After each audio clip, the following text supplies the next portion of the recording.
لبيك يا حسين لبيك يا حسين. أعوذ بالله السميع العليم من الشيطان اللعين الرجيم. بسم الله الرحمن الرحيم.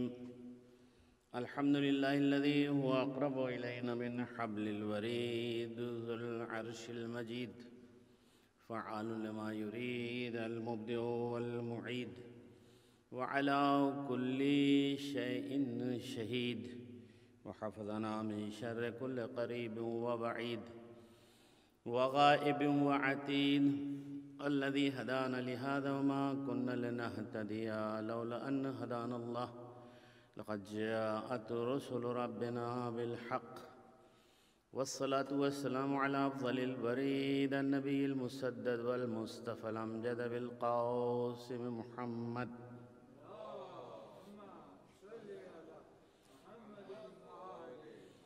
وآله ذوي المجد الحميد لا سيما على بقية الله المنتظر.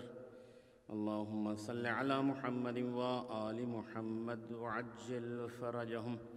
يا سيدنا ومولانا إنا توجهنا واستشفعنا وتوسلنا بك إلى الله وقدمناك بين يدي حاجاتنا يا وجيها عند الله اشفع لنا عند الله.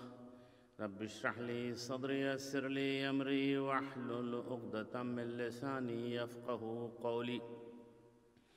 واللعن الدائم على أعدائهم أجمعين من الآن إلى قيام يوم الدين. أما بعد فقد قال الله تبارك وتعالى في كتابه المجيد فرقانه الحميد. أعوذ بالله من الشيطان الرجيم. بسم الله الرحمن الرحيم. وإذ أخذنا من النبيين ميثاقهم ومنك ومن نوح وإبراهيم وموسى وعيسى ابن مريم وأخذنا منهم ميثاقا غليظا. صلوات.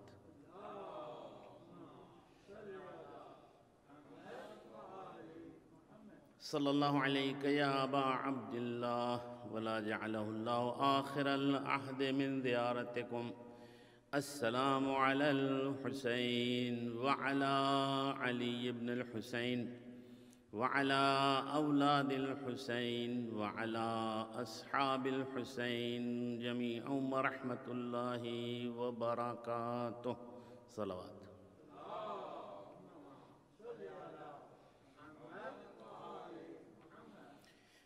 خداوند عالم کی بارگاہ میں دست بدعا ہوں کہ چہردہ معصومین اور شہدائے کربلا کے واسطے سے آپ سبھی حضرات کی عزاداری میں شرکت اور شمولیت جہاں جہاں بھی مومنین و مومنات ان مجالس کو دیکھ رہے ہیں اور جہاں جہاں بھی مجلسیں ہو رہی ہیں، خاص طور سے مرکز توحید کے پروگرام کو اللہ آپ لوگوں کی اس حاضری کو قبول فرمائے۔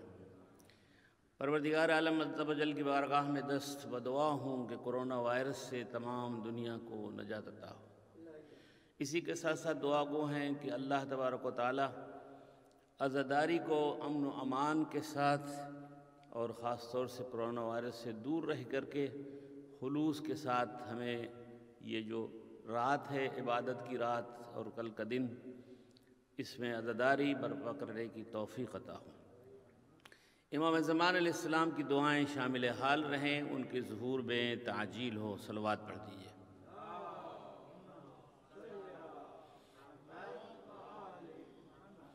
آپ حضرات مطلع ہیں کہ سورہ احزاب کی آیت نمبر 7 اور اس آیہ کریمہ پر پیغمبران اولو العزم اور اہل بیت کے عنوان پر گفتگو چل رہی ہے۔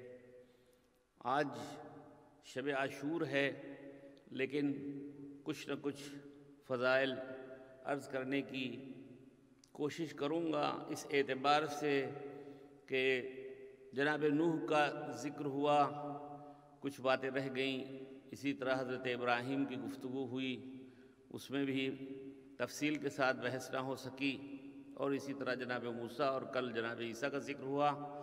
کئی چیزیں جناب عیسیٰ کے سلسلے میں رہ گئیں، جیسا کہ میں نے اپنی کتاب میں لکھا۔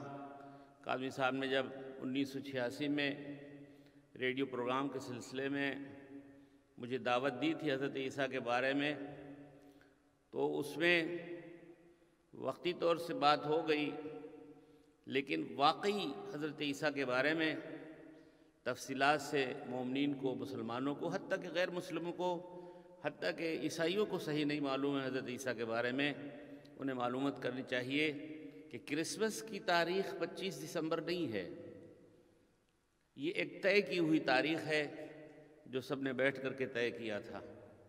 اور اسی کے ساتھ ساتھ یہ انجیل وہ انجیل نہیں ہے جو اللہ کی طرف سے نازل ہوئی، اور پھر اسی کے ساتھ بہت سی معلومات ہیں جو رہ گئیں اور عرض نہ کر سکا، یا اسی کے سلسلے میں جو اس وقت چرچ کے گھنٹوں سے جو آواز آتی ہے، ڈنگ ڈنگ، آپ لوگ سنڈے کو سنتے ہیں، یہ کیا ہے اس کے بارے میں کسی کو معلوم نہیں ہے۔ اس کو اگر بتایا ہے تو اس نے بتایا ہے جو سب آوازوں کا جاننے والا تھا، اور وہ مولا کائنات علی ابن ابی طالب علیہ السلام تھے۔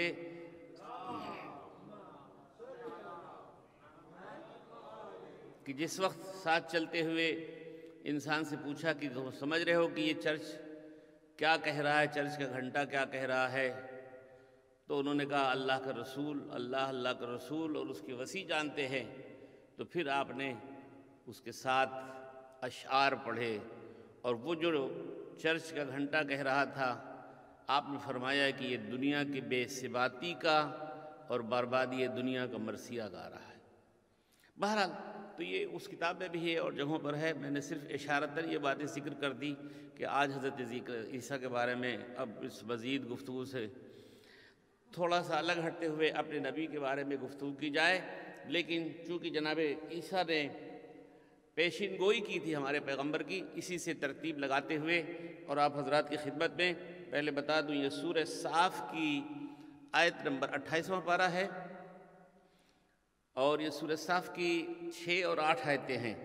اس لحاظ سے جناب عیسیٰ کی بشارت کو کہا جا سکتا ہے کہ آپ نے ہمارے رسول کے آنے کی بشارت دی۔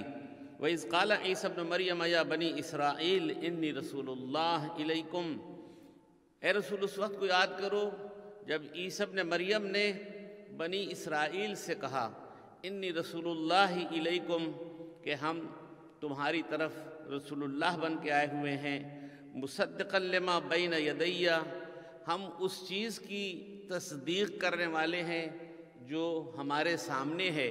یعنی اس وقت جو موجودہ صورتحال میں جو چیز، یعنی اشارہ توریت اور انجیل کی طرف ہے، بین یدی من التورات، توریت جو ہمارے سامنے موجود، چونکہ بنی اسرائیل تھے تو اس کی تصدیق کرنے کے لیے کہاں، وہ مبشراً برسول، اب یہ آج کا موضوع ہے، وہ مبشراً برسول، اور ہم بشارت دینے والے ہیں ایک رسول کی، یاتی من بعدی، جو میرے بعد آئے گا، اسمہ احمد، اس کا نام احمد ہوگا، صلی اللہ علیہ وسلم۔ تو گویا حضرت عیسیٰ یہ ربط لگا دیا ہے میں نے، تاکہ آج پیغمبر اسلام صلی اللہ علیہ وسلم کے بارے میں گفتگو ہو سکے۔ تو جناب عیسیٰ نے کہا تھا کہ ہمارے بعد وہ پیغمبر آئے گا جس کا یہ نام ہوگا، فَلَمَّا جَاءَهُم بِالْبَيِّنَاتِ، اور جب دلیلوں کے ساتھ وہ آئے، قَالَ هَذَا سِحْرٌ مُبِينٌ، تو انہوں نے کہا کہ یہ کھلی ہوئی، گویا کھلا ہوا یہ جادو ہے۔ تو یہ آیت کریمہ جو ہے سورہ صاف 28واں پارہ ہے، اس میں اس کی یہ آیت آپ کی خدمت میں عرض کیا، ایک صلوات پڑھ دیجیے۔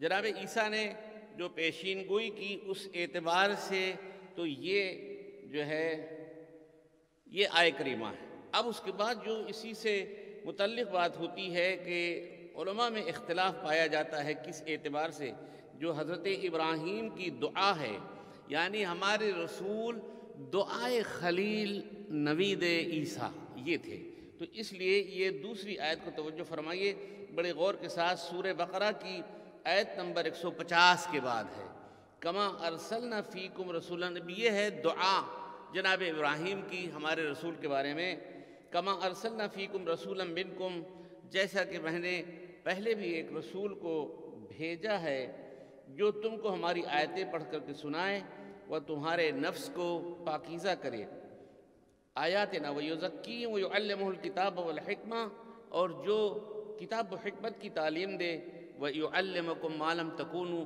اور تمہیں وہ سب کچھ پڑھا دے جو تمہیں معلوم نہیں ہے۔ ما لم تکونوا تعلمون فاذکرونی اذکرکم، تم ہمیں یاد کرو ہم تمہیں یاد کریں گے، واشکرونی ولا تکفرون، اور اللہ کا شکریہ ادا کرو۔ اب یہ آگے بات بڑھتی جا رہی ہے، میں یہاں پر صرف ایک بات عرض کروں اور آپ حضرات کی بڑی توجہ کی ضرورت ہے۔ پیغمبر اسلام کی حیات طیبہ کو اگر آپ جاننا چاہتے ہیں تو کئی حصوں میں تقسیم ہو سکتی ہے، لیکن میں یہ سمجھتا ہوں کہ ایک تو بعثت سے پہلے کا زمانہ ہے 40 سال، حیات طیبہ کو سمجھنے کے لیے کہ 40 سال کی عمر میں جس وقت میں بعثت کا حکم آیا، میں کوشش کروں گا اس کو بھی عرض کرنے کے لیے، تو ایک تو پیدائش سے لے کر کے 40 سال، اس کے بعد اب جو بعثت رسول ہو گئے ہیں تو اب 23 سال تک زندہ رہیں۔ 63 سال کی آپ کی عمر تھی تو اس میں 13 سال مکے کی زندگی ہے اور 10 سال مدینے کی زندگی ہے۔ یہ ٹوٹل اس طرح آپ 3 حصوں میں تقسیم کر سکتے ہیں، لیکن اس 40 سال کا بھی دور بڑا ہی گراں قدر ہے۔ یہ 40 سال کی عمر جو ہے جس میں آپ نے اعلان نہیں کیا ہے اور خاموش رہے ہیں، یہ بڑی ہی اہمیتوں کا حامل ہے، اس کی بڑی تاریخ روشن ہے، معجزانہ باتیں ہیں، کرامات کی باتیں ہیں، یعنی بہت تفصیلات ہیں۔ لیکن آئیے پیدائش سے پہلے گفتگو کرتے ہیں۔ مسئلہ یہ، اب ایک جملہ جو آپ کی خدمت میں عرض کرنا چاہتا ہوں، اگر توجہ کے ساتھ سنیے گا، میں آپ لوگوں سے پوچھنا چاہتا ہوں کہ بچہ اگر کہیں پیدا ہوتا ہے، کسی کے گھر میں پیدا ہوتا ہے، تو اس کی تاریخ پیدائش اور اس کے وقت کا پیدا ہونا کس کو پتہ ہوتا ہے؟ گھر والوں کو پتہ ہوتا ہے نا۔ میں آپ سے پوچھنا چاہتا ہوں کہ تاریخ پیدائش بچے کی اس کا یا باپ بتائے، ماں بتائے، چچا بتائے، دادا بتائے، ٹھیک ہے نا؟ توجہ ہے آپ لوگوں کی؟ بھئی مسئلہ یہ ہے کہ محلے اور پاس پڑوس کے لوگ کیسے تاریخ پیدائش کو صحیح بتائیں گے؟ توجہ ہے آپ لوگوں کی؟ یعنی اگر کسی بچے کی تاریخ پیدائش کو پوچھنا ہے تو یا اس کے باپ سے پوچھئے، یا اس کی ماں سے پوچھئے، یا اس کے چچا سے پوچھئے، یا اس کے دادا سے پوچھئے، محلے پاس پڑوس کے لوگ۔ مسئلہ یہ ہے کہ 40 سال کے بعد جو لوگ مسلمان ہو رہے ہیں ان سے تو روایت لی جا رہی ہے رسول اللہ کے پیدائش کے تاریخ کے بارے میں، اور جو موجود تھا جس کے گھر میں لڑکا پیدا ہوا ہے اس کے بارے میں اس سے کوئی پوچھا ہی نہیں جا رہا ہے۔ اس کا مطلب یہ ہے کہ یہ تاریخ صحیح وہ بتائے گا جو پیغمبر اسلام کے بارے میں کہہ سکتا ہے کہ یہ ہمارا بھتیجا ہے، یہ ہمارا پوتا ہے، یہ ہمارا بیٹا ہے۔ اس کا مطلب جو بھی تاریخیں ہوں اس سے ہمیں انکار نہیں ہے، لیکن عقل یہ کہتی ہے کہ رسول اللہ کی تاریخ پیدائش اگر کوئی صحیح بتا سکتا ہے تو یا عبد المطلب بتا سکتے ہیں یا ابو طالب بتا سکتے ہیں۔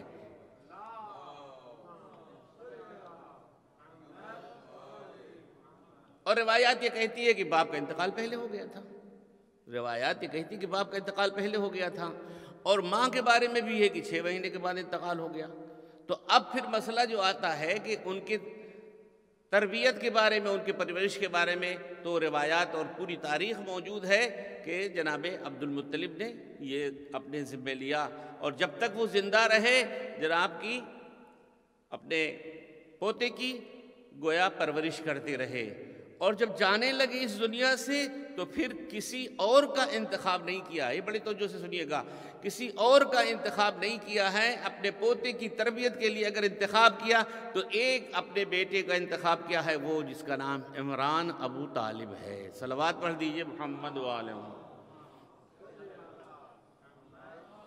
اب جو میں نے آپ سے گزارش کی ہے کہ بچپن سے لے کر کے، پیدائش سے لے کر کے 40 سال کے اندر پیغمبر اسلام کی زندگی کے بہت سے مراحل ہیں جس کو جاننا ضروری ہے، تو اس لحاظ سے یہ جو آیت ہے جناب عیسیٰ نے جو کہی ہے وہ میں نے پڑھی آپ کے سامنے، جو جناب ابراہیم نے کہی ہے وہ آپ کے سامنے پڑھی ہے، لیکن اس کے بعد جو مرحلہ آتا ہے اس میں سب سے اہم بات یہ ہے کہ اگر جناب ابو طالب کے بارے میں اگر کوئی ذکر نہ ہو تو پیغمبر کے حیات کی طیبہ کا ذکر کرنا مناسب نہیں ہوگا، اس لیے کہ جس انسان نے اپنی زندگی کو وقف کر دیا تھا، جس کی حفاظت میں، جس کی حمایت میں اور جس کے پرورش کرنے کے لیے اس نے پورا اپنی زندگی کو وقف کر دیا تھا، اس کا ذکر ہونا ضروری ہے۔ ایمان ابو طالب کے بارے میں نا مجھے اس وقت عرض کرنا ہے، اور بڑے دلائل ہیں، آپ لوگ علماء سے بھی سن چکے ہیں، خطبہ سے سن چکے ہیں، میں بھی عرض کر چکا ہوں کئی مجالس میں، لیکن اس وقت صرف آپ کو بتاتا چلوں جو جناب آیت اللہ العظمی ناصر مکارم شیرازی نے اپنی تفسیر میں لکھا ہے، یہ بھی آپ حضرات سنے ہیں، لیکن اس سے بڑھ کر 7 دلیلیں وہ ایمان ابو طالب پر لے کر کے آئے ہیں۔ وہاں پر کہتے ہیں کہ آخری دلیل میں آپ کو یہ بتانا چاہتا ہوں کہ حکم خدا آ گیا تھا کہ کسی کافر کے ساتھ مسلمان بیوی نہیں رہ سکتی ہے، یا مسلمان کے ساتھ اس کی بیوی کافر نہیں رہ سکتی ہے، اور جناب فاطمہ بنت اسد کے لیے پہلے سے یہ مشہور ہے کہ ایمان لانے والوں میں ختیجہ کے بعد جو پہلی خاتون تھی وہ فاطمہ بنت اسد تھیں، اور یہ آخر وقت تک ابو طالب کے ساتھ رہی ہیں، اور فاطمہ بنت اسد کے ساتھ رسول اللہ کا یہ کردار کے دفن ہوتے وقت زمین سے کہہ رہی ہیں اے زمین میری ماں آ رہی ہے۔ اس حوالے کے ساتھ فاطمہ کے ایمان کے بارے میں رسول اللہ گواہی دے رہے ہوں تو جو بیوی مسلمان ہے اس کا شوہر کافر کیسے ہو سکتا ہے؟ صلوات پڑھ دیجئے محمد و آل محمد پر۔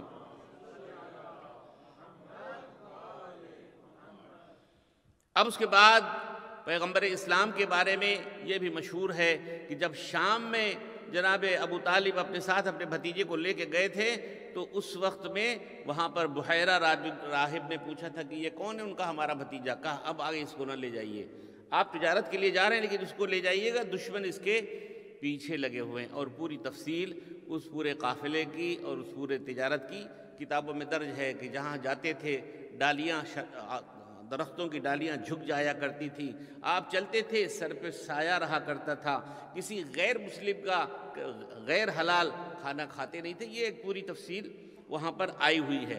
تو جناب ابو طالب کے ذکر کے بعد اب مرحلہ آتا ہے ایمان کا۔ ایمان کا مسئلہ آتا ہے کہ پہلا مسلمان، پہلا مومن کون ہے؟ اس پہ بھی لوگوں نے بڑے فخر کے ساتھ کہا کہ فلاں بہت زیادہ ایمان لایا اور فلاں ایمان لایا۔ اب جب جناب علی ابن ابی طالب کے ایمان کی بات ہوتی تو کہتے ہیں وہ 10 سال کے تھے یا 13 سال کے تھے۔ مسئلہ بڑا عجیب و غریب بات ہے کہ جو حمایت کرنے والا ہے ہر اعتبار سے اس کے ایمان میں شک پیدا کرنے کے لیے اس طرح کی بات کی جاتی ہے۔ یہاں پر جملہ مولانا کوثر نیازی کا آپ کی خدمت میں عرض کر دوں، جس وقت میں انہوں نے دہلی کے ایک مشہور اردو کانفرنس میں مولا علی کی ولادت کے سلسلے میں کہا تھا کہ دیکھیے یاد رکھیے گا خاندان عبد المطلب، خاندان ابو طالب کے لیے ایمان لانے کی بات بالکل غلط ہے، اس لیے کہ ایمان وہ لاتا ہے جو پہلے سے کافر ہوتا ہے۔ یہ خاندان تو پہلے سے ہی مسلمان تھا۔ صلوات پڑھ دیجئے محمد وال۔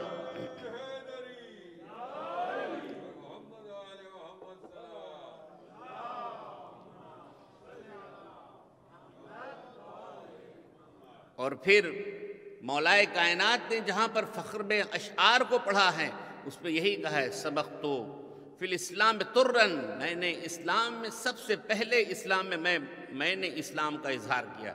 یہ نہیں کہا جا سکتا کہ علی ایمان لائے، نہیں، اسلام لائے اور اس کے بعد اظہار کیا ہے اسلام کا۔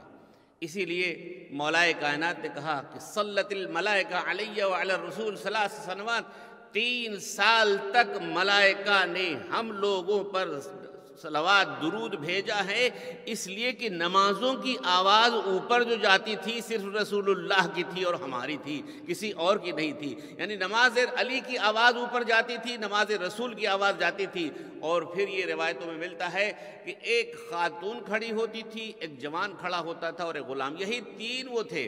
یاد رکھیے گا، ہم بچوں اور جوانوں کے لیے پیغام دینا چاہتے ہیں کہ اگر نماز جماعت کے بارے میں سوال ہو کہ پہلی نماز جماعت کب قائم ہوئی اور کتنے لوگ تھے، تو اس میں وہی ہیں جو رسول اللہ تھے اور ان کے پیچھے علی اور پھر جناب خدیجہ اور زید بن حارثہ۔ صلوات پڑھ دیجئے محمد و آل محمد پر۔ بہت سی باتیں گفتگو کی جا سکتی ہیں سبقت اسلامی، آخری جملوں کے ساتھ جلدی جلدی بڑھتے ہوئے کہ جس وقت میں جناب فاطمہ زہرا سلام اللہ علیہا رخصت ہو کر کے گئی ہیں اور دوسرے دن رسول اللہ نے حضرت علی سے پوچھا تھا کہ اے علی تم نے فاطمہ کو کیسا پایا، تو اس وقت میں مولائے کائنات نے جواب دیا تھا نعم العون فی طاعت اللہ، بہترین مددگار اللہ کی اطاعت میں میں نے فاطمہ کو پایا ہے۔ یہ جملہ علی کا تھا جناب فاطمہ زہرا سلام اللہ علیہا کے لیے۔ اور پھر جناب زہرا سے پوچھا رسول اللہ نے، اے زہرا تم نے علی کو کیسا پایا؟ تو جناب فاطمہ زہرا کہتی ہیں کہ رات بھر ہم نے علی کو عبادت میں مشغول پایا، لیکن بابا جان ایک نئی چیز میں آپ کو بتانا چاہتی ہوں۔ پوچھا کیا بات ہے بیٹا؟ یہ رسول اللہ پوچھ رہے ہیں جناب فاطمہ زہرا سلام اللہ علیہا سے، کہتے ہیں بابا جان ایک نئی بات میں نے دیکھا کہ ہمارے حجرے کے اندر ہم دونوں کے علاوہ کوئی نہیں تھا، لیکن علی کسی سے باتیں کر رہے تھے۔ تو پیغمبر اسلام نے فرمایا، بیٹا مبارک ہو تم کو کہ میں نے تمہارے ساتھ شادی ایسے انسان کی ہے جو سب سے پہلا انسان ایمان و اسلام کا اظہار کرنے والا تھا۔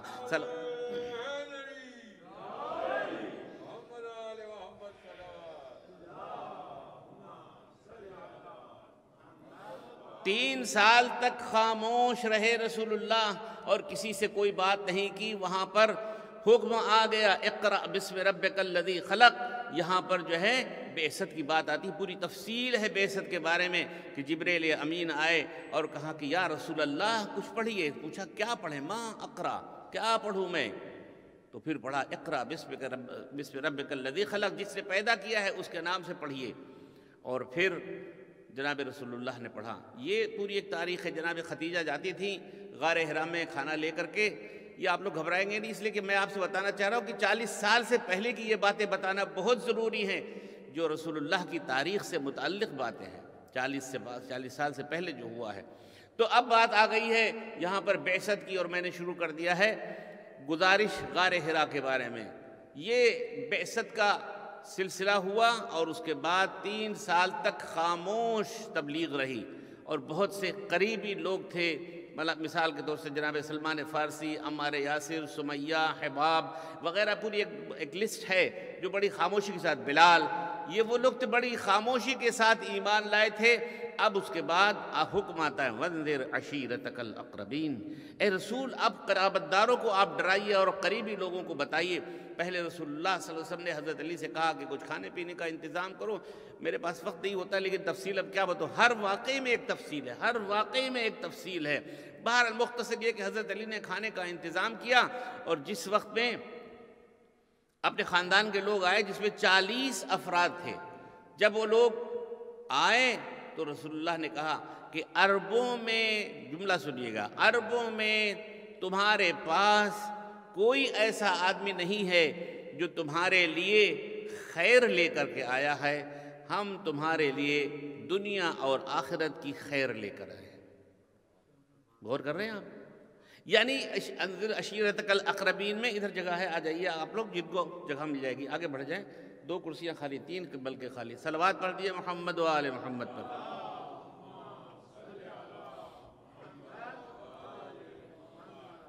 حکم خدا آیا کہ اے رسول اپنے قرابت داروں کو ڈرائیے، اور رسول اللہ نے حضرت علی سے دعوت کے انتظام کر دیا۔ اور اس کے بعد سے آئے خاندان کے لوگ، یہ واقعہ اتنا آپ لوگوں نے سنا ہوگا بچپن سے، لیکن فضائل رسول اللہ کے سلسلے میں یہ باتیں بہت ضروری ہیں تاکہ ترتیب سے میں آپ حضرات کی خدمت میں کچھ عرض کر سکوں۔ تو اس وقت میں آئے اور سب سے پہلے جس نے شرارت کی وہ ابو لہب تھا، اور اس کے بعد جو جملہ ہے مَن یُعَاذِرْنِی مَن یَنْصُرْنِی، کون ہے جو میری مدد کرے گا اس کار خیر میں جو ہم تم لوگوں کے لیے لائے ہیں۔ تو روایتیں کہتی کہ ابو لہب نے پہلے دن تو ایسی شرارت والے باتیں کی کہ رسول اللہ نے کہا اچھا بھائی آپ لوگ جائیے، چلے گئے۔ دوسرے دن بھی بات کی، اور تیسرے دن میں یہ ہوا کہ ایک مرتبہ کسی نے بھی کچھ نہیں کہا۔ ابو لہب چچا تھا، سگا چچا تھا، اور کتنے لوگ جو قرابت دار تھے، لیکن اس نے شرارتیں کی، اور پھر مولا کائنات نے کہا انا یا رسول اللہ، میں آپ کی مدد کروں گا۔ آپ غدیر کے واقعے کو خلافت اور امامت اور جانشینی کے بارے میں دلیل نہ دیں، سب سے پہلی دلیل واقعہ ذو العشیرہ ہے۔ دوستو عزیزو، جہاں پر رسول اللہ نے کہا تھا کون ہے میری مدد کرنے والا، کوئی مدد کرنے کے لیے جب تیار نہیں ہوا، علی کھڑے ہو گئے، تو اب کیا کہا، ھذا اخی ووصی وخلیفتی اسمعوہ، یہ میرا بھائی ہے، میرا وصی ہے، میرا خلیفہ ہے، اس کی باتوں کو سنو، صرف اتنی بات نہیں کی، وَاسْمَعُوهُ، اس کی باتوں کو سنو، وَاتَّبَعُوهُ، اور اس کی اطاعت بھی کرو۔ صلوات پڑھ دیجئے محمد وآل محمد۔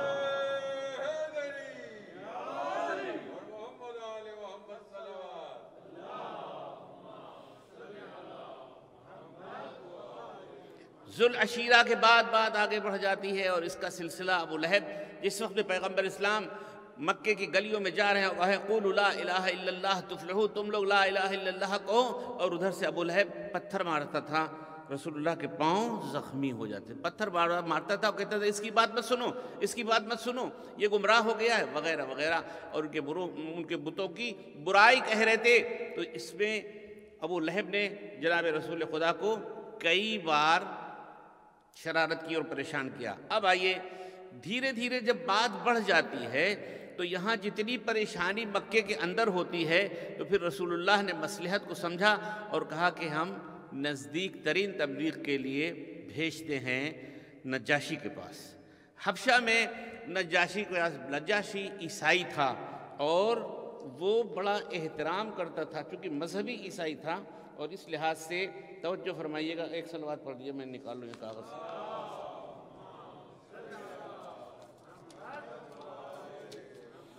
تو اس میں 11 مرد 4 عورتیں ایک کشتی کرائے پر لی گئی، اور وہ لے کر کے حبشہ کی طرف روانہ ہوئے۔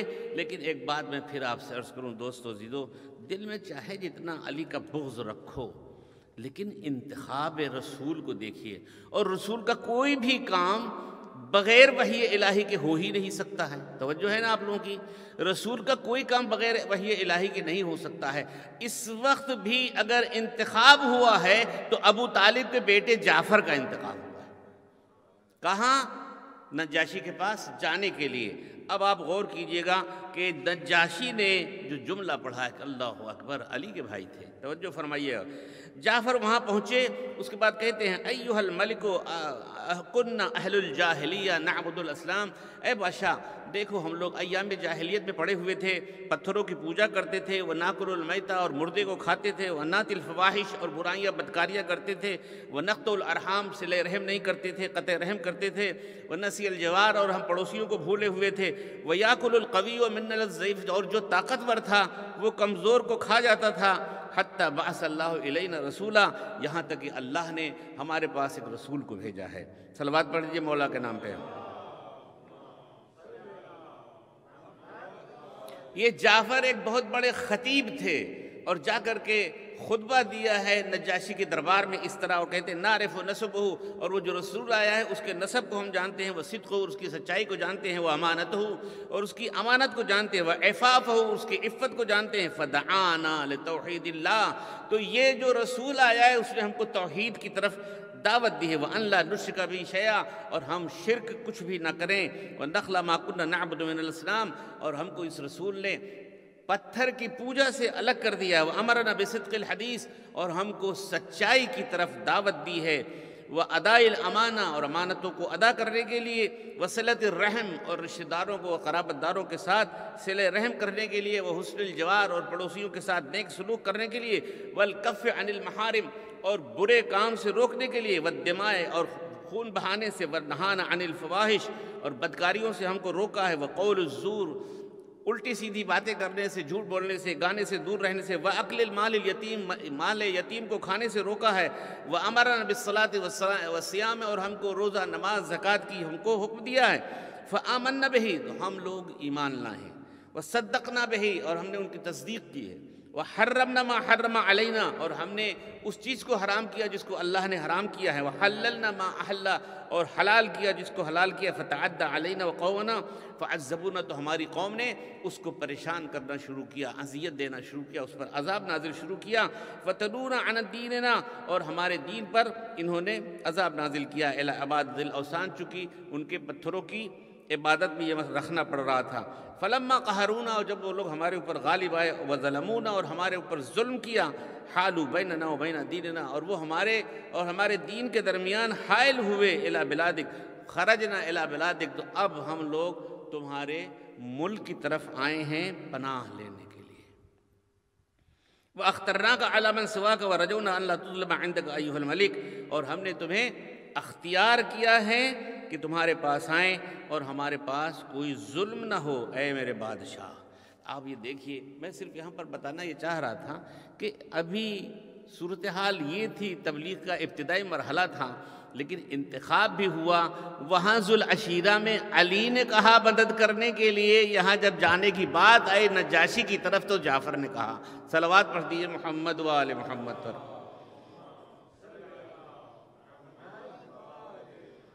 خیر اس کے بعد سے نجاشی نے انہیں وعدہ کیا کہ آپ لوگ یہاں ٹھہریں اور رہیں اور آپ کو جو ہے یہاں پر امن و امان ملتا ہے۔ اب آئیے دیکھیے کہ اس وقت عربوں کی جو جاہلیت تھی وہ قرآن میں آیا ہوا ہے کہ یہ بڑے جاہل تھے۔ یہ ظاہر ہے کہ اب وہ پوری آیتیں آئی ہوئی ہیں، اگر موقع ہوا میں عرض کروں گا کہ جہاں پر لڑکیوں کو دفن کیا جاتا تھا، بِأَيِّ ذَنبٍ قُتِلَتْ، قرآن میں آیا ہوا کہ ان لڑکیوں کو کیسا دفن کیا جاتا تھا، پہاڑوں سے گرا دیا جاتا تھا۔ مجھے یاد ہے کہ مکے میں ایک جگہ گیا، کوئی پتہ نہیں تھا، لیکن ایک صاحب وہاں مکے میں 25 سال سے رہتے تھے، ان سے ہماری ملاقات ہوئی تو ہم نے پوچھا، تو وہ باب عبدالعزیز کے کنارے سے دوسرے دروازے کے پاس جب لے گئے تو مولانا اس پہاڑ کو دیکھا۔ میں نے کیا ہوا؟ کہا یہ وہ پہاڑ ہے کہ 50 برس سے یہاں پر کھدائی ہوتی ہے کہ یہاں پر بلڈنگ اور ہوٹل بنائے جائیں، لیکن اب تک یہ لوگ کامیاب نہیں ہو سکے ہیں۔ کہا یہ جاتا ہے کہ یہی پہاڑ ہے جہاں سے لڑکیوں کو گرایا جاتا تھا اور دفن کیا جاتا تھا۔ یہ ان کے ظلم کی وجہ سے یہ آج تک آباد نہیں ہو سکا، یہ وہ ظالم تھے۔ بہرحال تو امیر المومنین علیہ السلام نے نہج البلاغہ میں جو ارشاد فرمایا سے 2 جملے کہہ کر کے اور ختم دعا، ان اللہ بعث محمدا نذیرا للعالمین، اللہ نے محمد کو نذیر بنا کر کے عالمین پر بھیجا ہے۔ نام آیا ہے تو صلوات پڑھ دیجئے۔ وَأَمِينًا عَلَى التَّنزِيلِ، قرآنی آیات کے نازل ہونے پر امین بنا۔ وَأَنْتُمْ معاشر العرب، اور اے معاشر عرب تم لوگ شر دین میں سے تھے اور تم لوگ دین کو تباہ و برباد کر رہے تھے، نہ تمہارے پاس گھر تھے، نہ تمہیں رہنے کا سلیقہ آتا تھا، اور تمہارے پاس ایسے سانپ تھے جن کی آوازیں سن نہیں سکتے تھے۔ وَتَأْكُلُونَ الْجِشَبَ، اور تم لوگ تمہاری ناگوار غذائیں تھیں جس کو تم کھاتے تھے۔ یہ نہج البلاغہ میں منظر کشی کی ہے، اس کو پوری پڑھی، میں نے صرف 2 جملے عرض کیے ہیں۔ ایسا لگتا ہے کہ جیسے ویڈیو بن رہی ہے ان کے حالات کی اور تفصیل کی۔ مسئلہ یہ ہے کہ مولا کائنات زبان سے کہیں یا نہ کہیں، جو کچھ بھی بات کہیں، مسئلہ کیا تھا؟ الحاضر عند المدرک۔ علم کی کیا تعریف کی گئی ہے؟ مجہول سے معلوم کی طرف آنا، یعنی جو چیز ہمیں معلوم نہیں ہے معلوم کی طرف جائیں، تصور سے تصدیق کی طرف جانا۔ لیکن آگے چل کر کے کہا جاتا ہے علم کی تعریف ہے الحاضر عند المدرک، جو انسان ادراک کرنے والا ہے اس کے سامنے چیز موجود ہو۔ اسی لیے جب پوچھنے والا پوچھتا ہے کہ علی کیسے ہر چیز کا جواب دیتے ہو؟ کہا ایسے ہی ہے، بتاؤ کئے انگلی؟ کہا 5، تو کہا تمہارے لیے 5 انگلی سامنے، پوری کائنات ہمارے سامنے ہے۔ صلوات پڑھ دیجئے محمد و آل محمد پر۔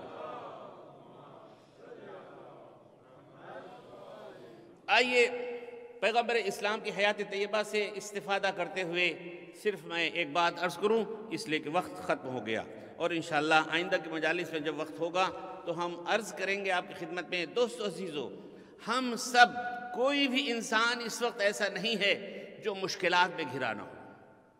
ہم سب دیکھیے، میں اتنے نشان آپ کے سامنے لے کر کے آیا تھا کہ یہ پیغمبر اسلام کے بارے میں پڑھوں گا، لیکن وقت کی کمی اور نہ ہونے کی وجہ سے، لیکن میں آخر وقت میں چاہتا ہوں کہ آج کی اس معال مجلس سے کچھ یہاں سے لے کے جائیے، اور اس اعتبار سے دوستو عزیزو، آپ پریشان حال ہیں، واقعی پریشان حال ہے۔ کوئی بھی انسان یہ نہیں کہہ سکتا ہے، چاہے اس کو بزنس کا معاملہ ہو، اولاد کا معاملہ ہو، بیوی کا معاملہ ہو، شوہر کا معاملہ ہو، گھر کا ہو، گاڑی کا ہو، دنیا کی کوئی بھی چیز آپ لے لیں، کہیں نہ کہیں کچھ تھوڑا سا مشکل میں، بچے ہی بیمار ہو گیا، تھوڑا ہی سا بیمار، ہم خود بیمار ہو گئے، وغیرہ وغیرہ، یہ سب ہے۔ یاد رکھیے گا، میں نسخہ بتاتا ہوں، اہل بیت کے در پہ آ جائیے توبہ کر کے، جس طرح حر نے توبہ کی ہے، آپ کی ساری مشکل آسان ہو جائے گی۔ صرف اور صرف صبح ایک تسبیح استغفر اللہ ربی واتوب الیہ پڑھیے، استغفر اللہ ربی واتوب الیہ، استغفر اللہ ربی واتوب الیہ، اور 100 مرتبہ صلوات بر محمد و آل محمد پڑھیے۔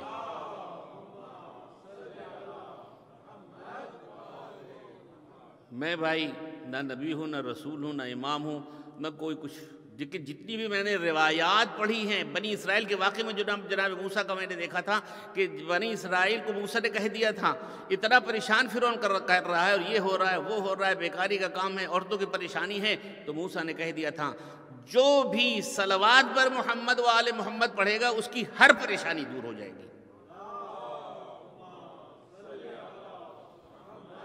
مسجد توحید کی ایک پریشانی تھی، وہ ابھی بھی ہے، لیکن میں گیا آیت اللہ العظمیٰ ناصر مکارم شیرازی کی خدمت میں ان کی زیارت دیدار کرنے کے لیے، تو ہم نے کہا حضور یہ اس وقت ہماری مسجد کی پریشانی ہے، کچھ ہمارے لیے دعا کیجئے۔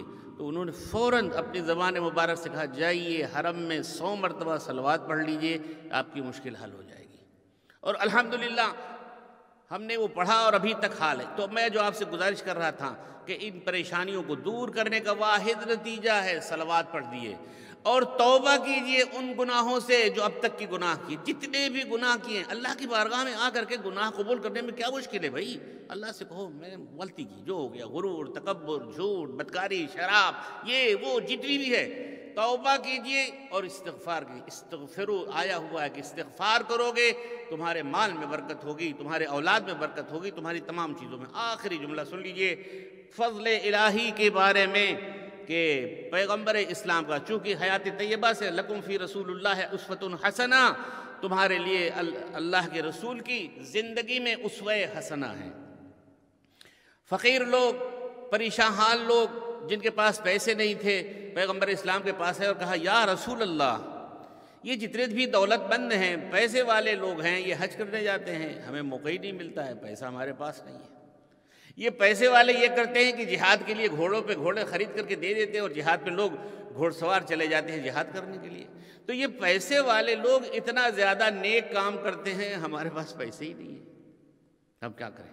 نہیں، گھبرانا نہیں چاہیے، اللہ کی بارگاہ سے مایوس نہیں ہونا چاہیے۔ دوستو عزیزو، پیغمبر اسلام نے فرمایا، توجہ فرمائیے گا، پیغمبر اسلام نے فرمایا کہ اگر تم 100 مرتبہ تکبیر کہو گے تو ایک غلام آزاد کرنے سے افضل ہے، 100 مرتبہ تسبیح یعنی سبحان اللہ پڑھو گے تو 100 مرتبہ گھوڑوں کو میدان جنگ میں بھیجنے سے افضل ہوگا۔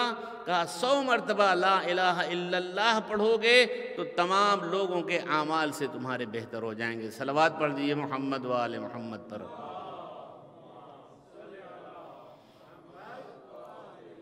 یہ بات ہو گئی اور غریب لوگوں نے کام شروع کر دیا اور وہ اپنے مقصد میں کامیاب ہوتے رہے، یہاں تک کہ یہ بات امیروں تک پہنچ گئی، دولت مند لوگوں تک جب یہ بات پہنچی کہ رسول اللہ نے یہ نسخہ بتایا ہوا ہے کہ بھئی اتنا زیادہ ثواب ہوگا، ان امیروں نے بھی یہ نسخہ پڑھنا شروع کر دیا، دولت مندوں نے بھی یہ پڑھنا شروع کر دیا۔ اب غریب نے آ کر کے فریاد کی یا رسول اللہ، ایک طرف تو ان کے پاس پیسہ تھا، اب پھر یہی عمل وہ لوگ بھی کرنے لگے تو ہم کیا کریں؟ کہا ھذا من فضل ربی، اللہ کا یہ فضل ہے، یؤتیہ من یشاء، اللہ جسے چاہتا ہے دے دیتا ہے۔ صلوات پڑھ دیں محمد و آل محمد پر۔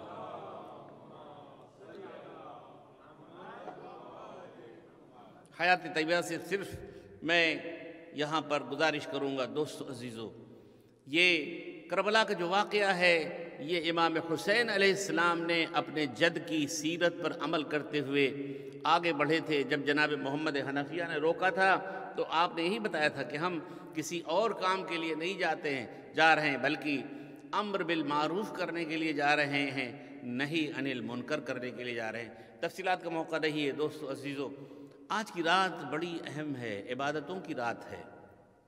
آج کی رات وہ رات ہے جس کے لیے امام حسین علیہ السلام نے اجازت طلب کی تھی عبادت کے لیے، کہا ہمیں عبادت کا دل چاہتا ہے، عباس جاؤ اجازت لے کر کے آؤ۔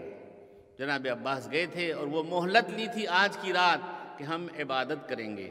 نافع ابن حلال بیان کرتے ہیں کہ امام حسین علیہ السلام خیمے کے گرد تھے، باہر نکلے اور قدم جدنی کر رہے تھے، تھوڑا تھوڑا قدم اٹھا کے چل رہے تھے۔ میں بڑے خاموشی کے ساتھ چلا، بڑی دور دور رہتے ہوئے امام حسین نے محسوس کیا کہ کوئی میرے پیچھے آ رہا ہے، دیکھا کہ نافع آ رہے ہیں، کہا اچھا نافع تم کیسے آ گئے؟ کہا میں نے دیکھا کہ آپ اکیلے جا رہے ہیں، میں آپ کے پیچھے ہو لیا۔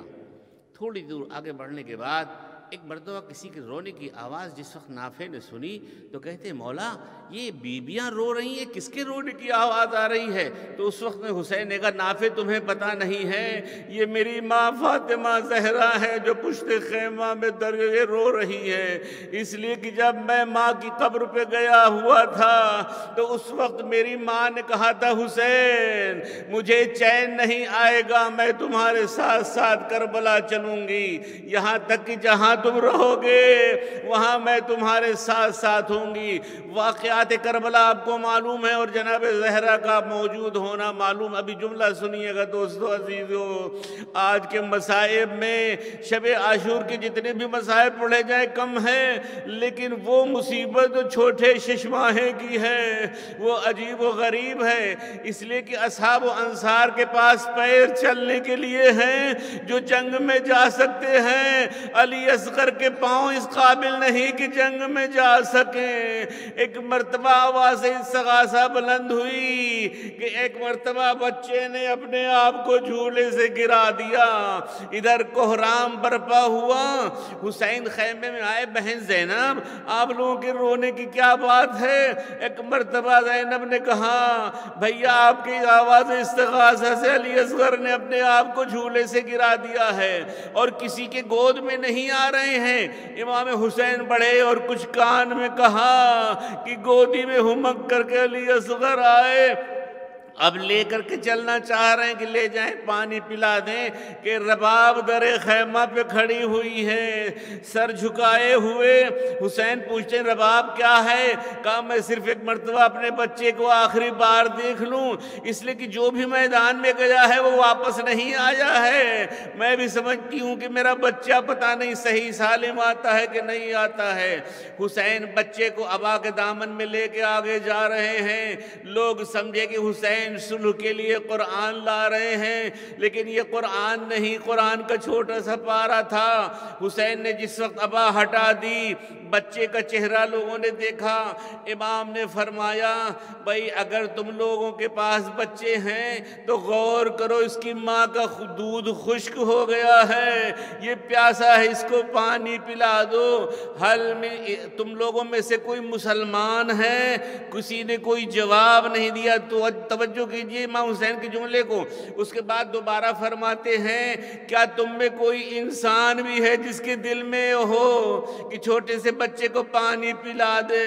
ایک مرتبہ عمر سعد نے حرملہ سے کہا اقطع کلام الحسین، حرملہ نے ایک مرتبہ کمان لی، تیر کو چلایا، تیر ایسا چلا انقلب الصبی بید الامام، بچہ حسین کے ہاتھوں پہ منقلب ہو گیا، گلے سے خون نکلا، چاہا کہ آسمان کی طرف پھینکیں، آواز آئی اے حسین قیامت تک پانی نہیں برسے گا، زمین کی طرف پھینکنا چاہا، زمین سے آواز آئی قیامت تک کوئی دانہ نہیں اگے گا، انکار آسمان کو ہے راضی زمین نہیں، اصغر تمہارے خون کا ٹھکانہ کہیں نہیں، چہرے پر خون کو ملا اور کہا اسی طرح اپنے جد رسول اللہ کو چہرہ دکھائیں گے۔